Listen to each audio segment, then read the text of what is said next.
Dans un coin du Morvan, là où l'eau s'étire lentement, vivait un homme de terre, un paysan sans serment.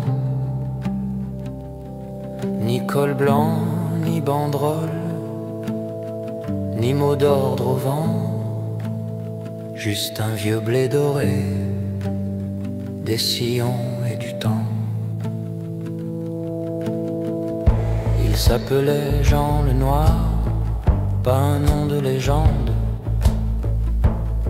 mais sa parole tenait debout comme un chêne qu'on défend.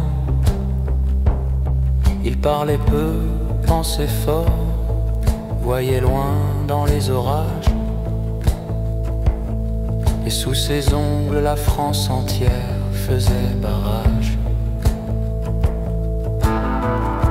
Un matin de novembre, la pluie cognait le toit,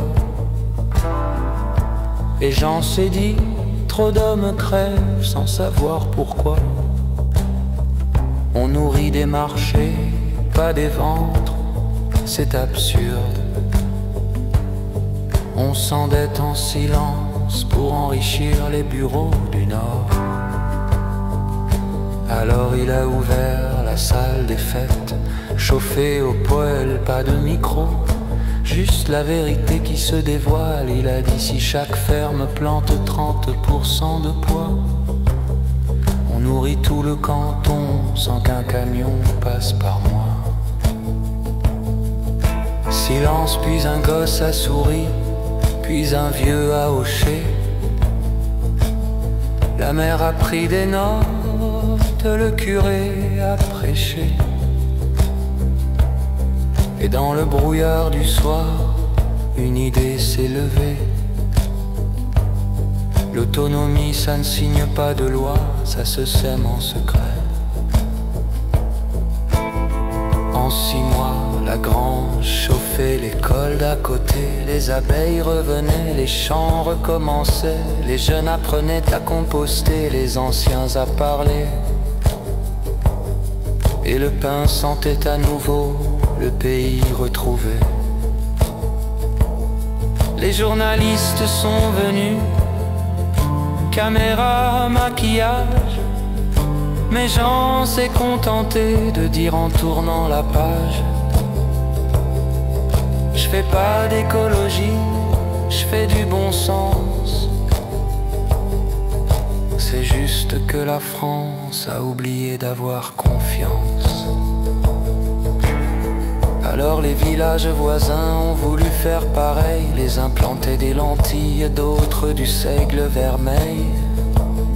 Et sous la pluie, les bottes traçaient des lignes d'avenir, des sillons d'indépendance, loin des discours à fuir. La ministre est venue un jour, bottes neuves, sourire franc. Elle pensait parler budget, Jean lui tendit un rang. Tiens, tiens, creuse ici, c'est ton bureau pour l'instant. Et la terre l'a salué, sans drapeau ni ruban. Les caméras ont capté ce moment de lumière, un visage de ville qui touche enfin la terre. Et dans les écoles, on a vu les enfants rire, apprendre la rotation, l'eau, le vent, l'avenir. 10 ans ont passé, la France s'est tissée comme une toile vivante, chaque village relié. On échange du miel, du grain, de l'énergie. Les rivières chantent les noms qu'on avait oubliés. Plus de partis, plus de chefs, plus de bannières à tenir, juste des hommes et des femmes décidés à nourrir la République des champs, la démocratie du vivant.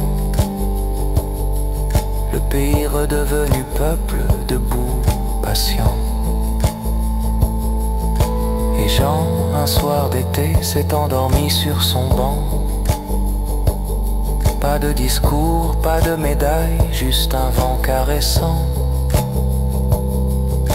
Le blé s'inclinait comme pour lui dire merci. Et le ciel, cette nuit-là, a brillé plus qu'à Paris.